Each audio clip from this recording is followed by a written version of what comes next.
माननीय संजय सिंह। धन्यवाद मान्यवर। आपने चुनाव सुधार जैसे महत्वपूर्ण विषय पर, जिसमें इस समय पूरे देश की चिंता है, ऐसे महत्वपूर्ण विषय पे मुझे अपनी बात कहने का मौका दिया।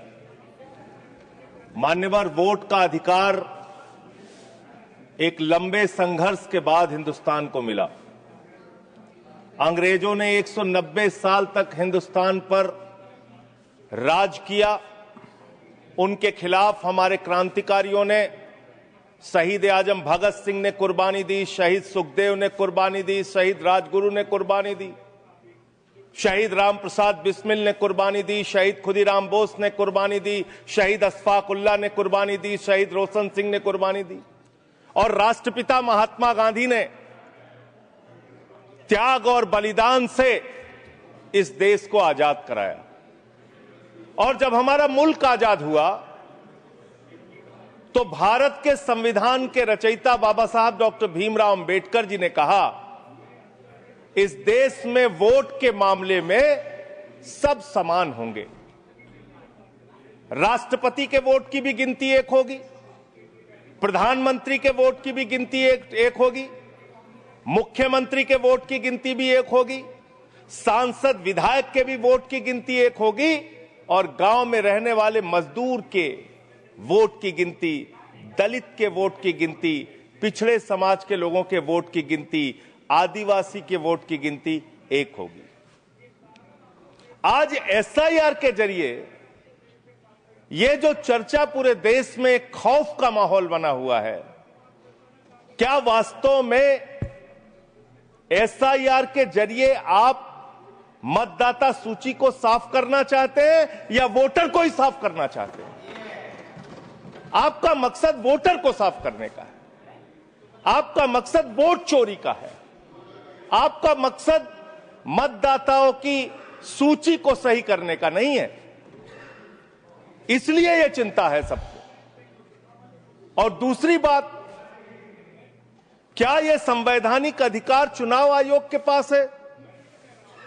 मान्यवर, बाबा साहब डॉक्टर भीमराव अंबेडकर जी ने जो देश का संविधान लिखा, हालांकि आपको गांधी से भी समस्या है, अंबेडकर से भी समस्या है, आपकी नेता प्रज्ञा ठाकुर तो राष्ट्रपिता महात्मा गांधी के बारे में अपशब्दों का इस्तेमाल करती हैं। आप लोगों को गांधी के आदर्शों से कोई लेना देना नहीं। विषय पे ही बोल रहा हूं। विषय है ये, विषय पे बोल रहा हूं। डिस्कशन, गांधी के त्याग से ही वोट का अधिकार मिला है सर। बोले सर, गांधी के त्याग से ही वोट का अधिकार मिला। अलग अलग बहस करने की आपका नहीं तो अगर गांधी का नाम ले लिया तो इसमें क्या समस्या है? आप समस्या सर, इसमें क्या समस्या है? आप विषय पर बोलिए, विषय पर बोलिए। सर, बाबा साहब डॉक्टर भीमराव अंबेडकर जी ने जो संविधान लिखा, उस संविधान की धारा 327 क्या कहती है? Power of parliament to make provision with respect to elections to legislatures subject to the provisions of this constitution, parliament from time to time by law make provision with respect to all matters relating to or in connection with elections to either house of parliament or to the house of or either house of the legislature of a state, including the preparation of electoral rolls, the delimitation of constituencies and all other matters necessary of securing the due constitution of such house or houses। इसको हिंदी में भी पढ़ देगा जरूर।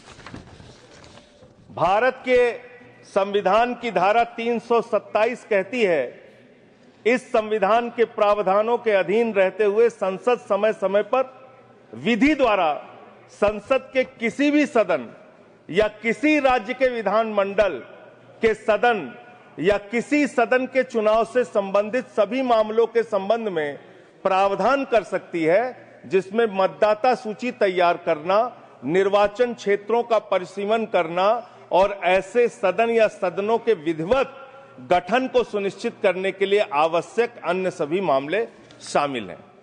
यानी कि चुनाव के मतदाता सूची बनाने से लेकर, परिसीमन करने से लेकर चुनाव संपन्न कराने तक का जो अधिकार चुनाव आयोग को मिलता है वो धारा 327 के तहत मिलता है, संविधान के तहत मिलता है। उसी के तहत चुनाव आयोग काम करेगा।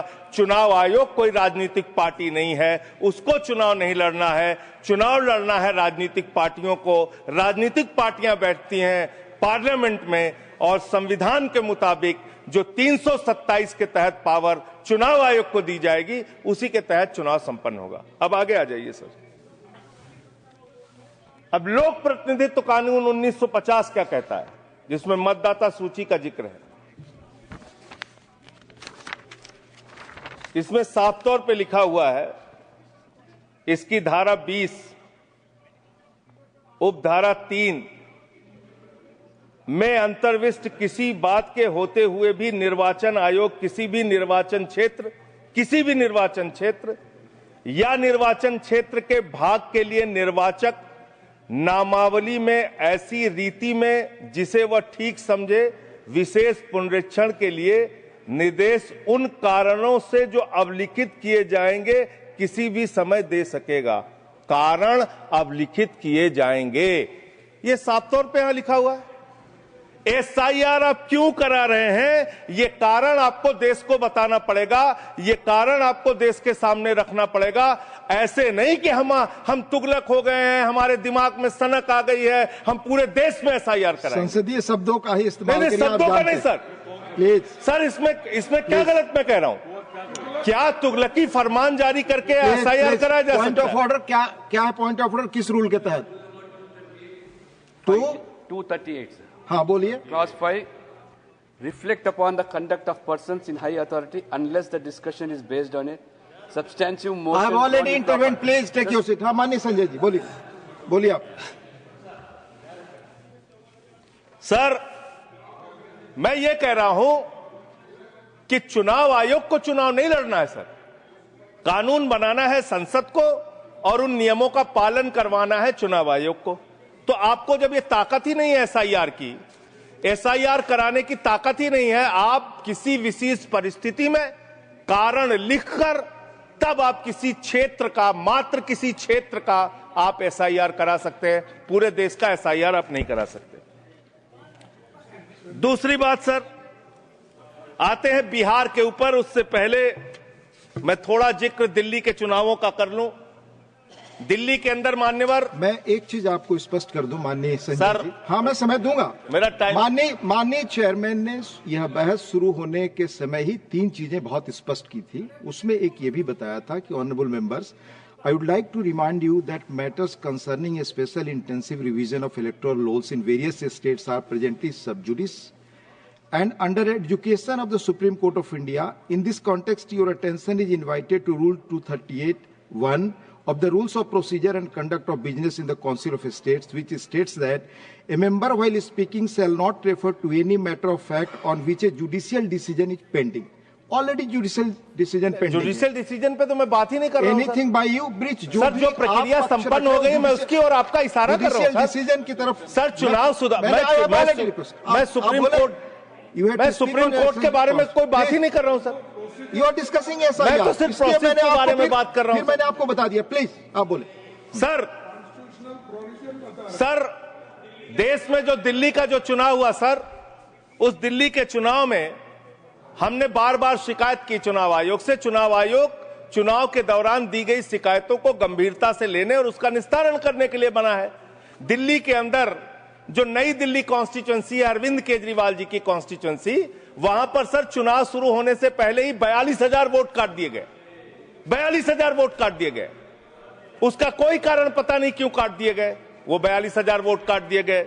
मान्यवर, इसी विधानसभा के क्षेत्र में लोकसभा के चुनाव में जिन मंत्रियों के घर में 3 वोट था, जिन सांसदों के घर में 5 वोट था, वहां किसी के घर में 33 वोट हो गया, किसी के घर में 26 वोट हो गया, किसी के घर में 22 वोट हो गया। और इसका सारा प्रमाण मान्यवर हम लोगों ने चुनाव आयोग को लिख कर दिया। तो आप तो कहते हैं मुसलमान देश की आबादी बढ़ा रहे हैं, आप तो 6-6 महीने में 18-18 साल के बच्चे बढ़ा ले रहे हैं, 33-33 वोट बढ़ा ले रहे हैं। ये कहां से आ रहे हैं? ये कहां से आ रही है? आबादी आपकी कैसे बढ़ रही है? दिल्ली में पूरी तरीके से आपने चुनाव का घपला किया, जिसका हम लोगों ने लिखित शिकायत दी थी। एक ही भारतीय जनता पार्टी के पदाधिकारी ने 11,000 वोट कटवाने के लिए शाहदरा में एप्लीकेशन दी थी। 24 बीजेपी के कार्यकर्ताओं ने 4800 वोट कटवाने की एप्लीकेशन जनकपुरी में। सर चुनाव की गड़बड़ी, सर हमने चुनाव की गड़बड़ी, क्या सर चुनाव की गड़बड़ी पे हम नहीं बोल सकते? सर फिर हमारा टाइम जा रहा है, सर फिर हमारा टाइम जा रहा है। Speak on the subject. आपका समय जा रहा है क्योंकि आप विषय से बाहर बोल रहे हैं। सर आप बताइए, चुनाव की गड़बड़ी पे मैं नहीं बोल सकता। सर मैं आपसे विनम्रतापूर्वक पूछना चाहता हूं, क्या चुनाव की गड़बड़ी पे मैं नहीं बोल सकता? चुनाव में हो रही गड़बड़ियों पे नहीं बोल सकता। इलेक्शन रिफॉर्म्स के पक्ष और विपक्ष में हम इलेक्शन रिफॉर्म्स कैसे होगा जब गड़बड़ियां नहीं बताएंगे? सर उन चीजों के बारे में जब गड़बड़ियां बताएंगे नहीं तो रिफॉर्म्स कैसे होगा? संसद में उठा चुके हैं जिन चीजों को। सर मैं आपसे हाथ जोड़कर पूछना चाहता हूं, एक सेकंड प्लीज। सर मैं आपसे विनम्रता पूर्वक पूछना चाहता हूं, चुनाव की गड़बड़ियों के बारे में अगर सदन को आपको नहीं बताऊंगा सर, तो उसका रिफॉर्म्स कैसे होगा? तो दिल्ली में अगर एक गड़बड़ी हुई है, जरूर आप बोले, ये आपका अधिकार है, पर स्पेसिफिक जो उदाहरण दे रहे हैं उसके बारे में पहले आप उठा चुके हो, अमान्य हो चुकी है चीजें। प्लीज नहीं सर, नहीं सर, नहीं सर, आप सर आपका समय जा रहा है, please come on the subject. Delhi के अंदर बड़े पैमाने पर वोट काटे गए और चुनाव में खुलेआम गड़बड़ियां की गई। अब बात करते हैं बिहार में। सर बिहार में आपने अचानक कहा पूरे राज्य का SIR होगा। SIR आपने कराया, करीब 65 लाख वोट काट दिए वहां पे। और मान्यवर, मैं आपके सामने कुछ विधानसभाओं की सूची पढ़ना चाहूंगा। मोतिहारी में 54,000 वोट काट दिया, बीजेपी 13,000 वोट से जीती। गोपालगंज में 66,000 वोट काट दिया, बीजेपी 28,000 वोट से जीती। संजय जी बरौली में 46,000 वोट काट दिया, बीजेपी 12,000 वोट से जीती। अनमोल में 37,000 वोट काट दिया, बीजेपी। ये सारी चीजें सुप्रीम कोर्ट में नहीं जाएगी रिकॉर्ड पे। प्लीज सर ये गड़बड़ी पे बात हो रही है। गड़बड़ी क्यों? समय चला जा रहा है, सुप्रीम कोर्ट के पास है। सर मेरा टाइम जा रहा है। सर विषय पर बोलिए। सर विषय पर बोल रहा हूँ सर। नहीं विषय पर नहीं बोल रहे हैं। विषय ऐसे तो फिर बात नहीं हो पाएगी। नो ठीक है सर, ऐसे बात नहीं हो पाएगी। आप हमारा टाइम खराब कर रहे हैं। विषय पर बोलिए। नहीं मेरा सारा का सारा समय चला जा रहा है सर। आप विषय पर बोलिए। जो चीज सब जुडिस है उसके बारे में honourable chairman has made it clear. Please. Election में ऐसे गड़बड़ियां होते हैं, उसको क्या करना चाहिए ये बता रहे हैं। ये सारे कंप्लेन माननीय LOP सुप्रीम कोर्ट के पास है। ये सब जुडिस मामला है, इस पर मैं अलाउ नहीं करूंगा। ऑलरेडी चेयरमैन ने कह दिया। माननीय संजय सिंह आपका समय जा रहा है। आप माननीय सर आप बोलने ही नहीं दे रहे हैं, फिर ऐसे बोलने नहीं दे रहे हैं। आप कानून सर चुनाव की गड़बड़ियों के बारे में नहीं बोलेंगे? आप संवैधानिक मर्यादा चुनाव की गड़बड़ियों के बारे में नहीं बोलेंगे? चेयर पर आरोप करेंगे, ये आपको फ्रीडम है। आप कुछ भी कह सकते हैं नियम कायदे के बाहर जाकर के। ठीक है सर, दूसरी बात सर, प्लीज EVM का इस्तेमाल देश के अंदर शुरू हुआ। प्लीज। और जब EVM का इस्तेमाल शुरू हुआ अपनी जगह बैठे, तो देश में तमाम बहस शुरू हुई। और EVM के ऊपर सबसे पहला किसी ने सवाल उठाया तो उस व्यक्ति का नाम है GVL नरसिम्हा। उन्होंने बाकायदा किताब लिखी है कि लोकतंत्र के ऊपर खतरा है ये EVM। और उसके बारे में लाल कृष्ण आडवाणी जी ने उनकी किताब के प्रशंसा करते हुए और EVM पे सवाल होते हुए, अब इस पे भी समस्या है, इस पे भी। तो उस पे पूरा EVM के ऊपर सबसे पहले इन लोगों ने सवाल उठाया। EVM किन किन देशों में था और कहां कहां बैन हो गया, मैं पढ़ के बता दे रहा हूं। जिन जिन देशों में बैन हो गया, जर्मनी में, नीदरलैंड में, आयरलैंड में, UK में, फ्रांस में, पुर्तगाल में, इटली में, ऑस्ट्रेलिया में, नॉर्वे में, कनाडा में, बेल्जियम में, साउथ कोरिया में, इन तमाम देशों में EVM था। EVM बंद हो गया। लेकिन मुझे एक मन में शंका होती है जो आपके माध्यम से उधर बैठे हुए लोगों से पूछना चाहता हूं। प्रधानमंत्री जी का आप बहुत गुणगान करते हैं। आप कहते हैं प्रधानमंत्री जी बहुत लोकप्रिय हैं, प्रधानमंत्री जी की लोकप्रियता चमक रही है, वो महामानव हैं, विश्व गुरु हैं। तो ये कौन सी लोकप्रियता है प्रधानमंत्री जी की कि भाई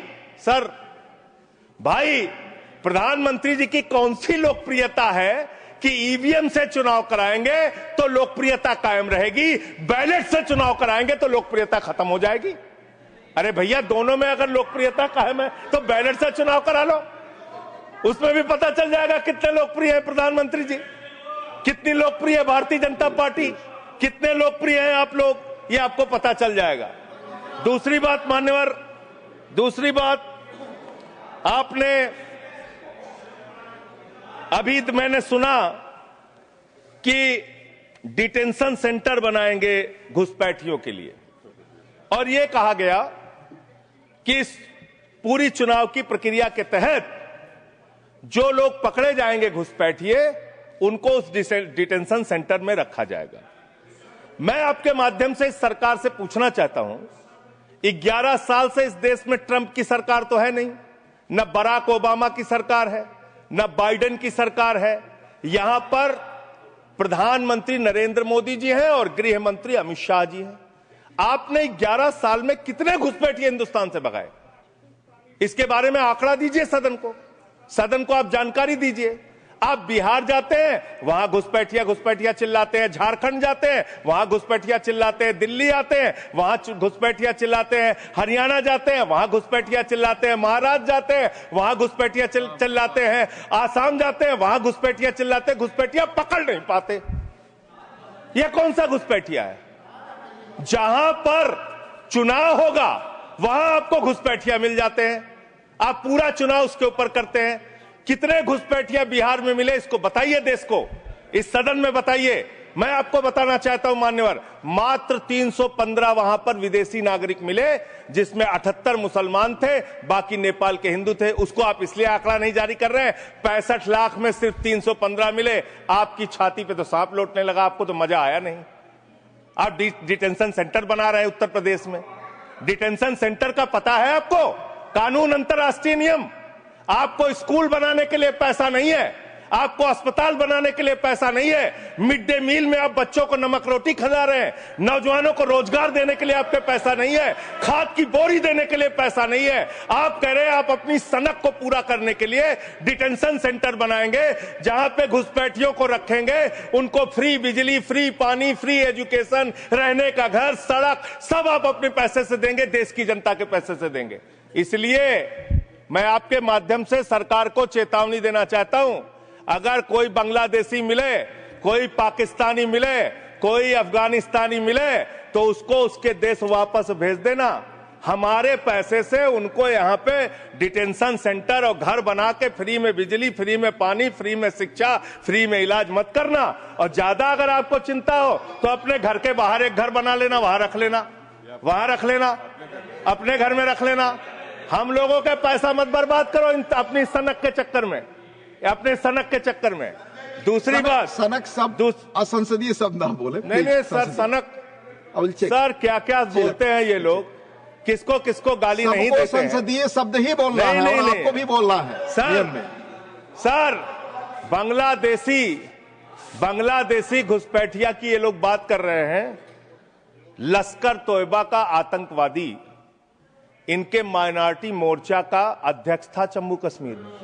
लश्कर तोयबा का सब्जेक्ट पे तालिब हुसैन, सब्जेक्ट पर दैट विल गो सब्जेक्ट है, ये डिस्कशन सब्जेक्ट है सर। लश्कर तोयबा के आतंकवादियों को अपनी पार्टी में आप रखते हो, लश्कर तोयबा के आतंकवादियों को अपनी पार्टी में रखते हो, लश्कर तैयबा के आतंकवादियों को अपनी पार्टी में रखते हो, आतंकवादियों को अपनी पार्टी में रखते हो। आप यहाँ पे खाली देश का माहौल बिगाड़ना चाहते हो। मान्यवर, अभी उत्तर प्रदेश में चल रहा है SIR।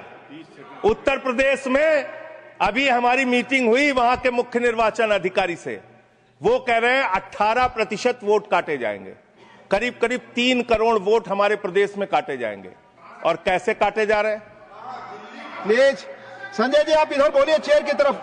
संजय जी आप चाहते हैं, आप आपस में बहस कराइए, सर उनको खड़ा कीजिए, सर उनको खड़ा कीजिए, बहस कराइए। आप बोले कोई चीज जानते। हमारी मीटिंग हुई सर, हमारी पार्टी के प्रतिनिधि गए, वहां कहा गया 18% वोट काटे जाएंगे। क्या इस सदन की चिंता नहीं होनी चाहिए? उत्तर प्रदेश में आप 3 करोड़ वोट काटेंगे, 3 करोड़ वोट काटेंगे। आपने रामपुर के अंदर एक 80 साल की बूढ़ी महिला, सर मैं मिलने गया, आपको दर्द बताना Please. चाहता हूं। 80 साल की बूढ़ी महिला, बैठ जाइए, बैठ जाइए, बैठ जाइए। आप लोग फालतू और बोलते आप रहते विषय हो। पर ही बोले, वही रिकॉर्ड पे जाएगा। लश्कर तैयबा के इलेक्शन आतंकवादियों को कमीशन अपनी के पार्टी में डेट रखते हो टू तुम डे लोग। आप कमेंट नहीं कर सकते। लश्कर तैयबा के आतंकवादियों को रखते हो अपनी पार्टी में। सर, रामपुर में एक बूढ़ी महिला 80 साल की, उसका नाम है नूर जहां। सदन को उसकी चिंता सुननी चाहिए। उसने अपने 2 बेटे जो कुवैत में रहते हैं, उनका फॉर्म भर दिया। उस 80 साल की बूढ़ी महिला नूर जहां के ऊपर मुकदमा हो गया सर, जबकि चुनाव आयोग का नियम कहता है कि अगर कोई आपका हिंदुस्तानी बच्चा विदेश में रहता है, उसका भी मतदाता हिंदुस्तान में वो बन सकता है। मां ने फॉर्म भरा, आपने दर्ज कर दिया। धन्यवाद संजय जी। अरे सर, हमारी पार्टी मैंने में आपको से, टाइम इशू हुआ। अरे हमारी पार्टी में से 1 आध मिनट ले लीजिए। ऑलरेडी मैंने सर, 1 मेरे मिनट पार्टी अधिक का समय है। 1 मिनट अधिक दिया सर, मैं आपको दल का already नेता हूं, मैंने मेरे 1 मिनट पास, अधिक दिया। सर मैं पार्टी का नेता हूं, मेरे पास टाइम है। ऑलरेडी 1 मिनट मेरे अधिक दिया टाइम मैंने। है सर। आपने लिखकर पहले नहीं हाँ, दिलवाया। तो हम टाइम हमारे में से काट लीजिएगा। दिलवाया। हमारे में से टाइम काट लीजिएगा। आप जल्दी बोलिए। हाँ, 1 मिनट मुझे और आप दीजिए। 1 मिनट में कंक्लूड सर, मैं अंत में यही कहना चाहता हूं, आपके इस जोर दबाव के चक्कर में हिंदुस्तान के 35 बीएलओज अब तक अपनी जान गंवा चुके हैं। ये सदन, अरे कहां मंत्री जी, आपको कैसे पता चलेगा? इस सदन को श्रद्धांजलि देना चाहिए। उन 35 लोगों की हत्या की है आप लोगों ने। सर, सेक्रेटरी जनरल, उन बीएलओज की हत्या के जिम्मेदार ये लोग हैं। सर, धन्यवाद। Nothing is going on record. Please, आपका समय ओवर हो गया।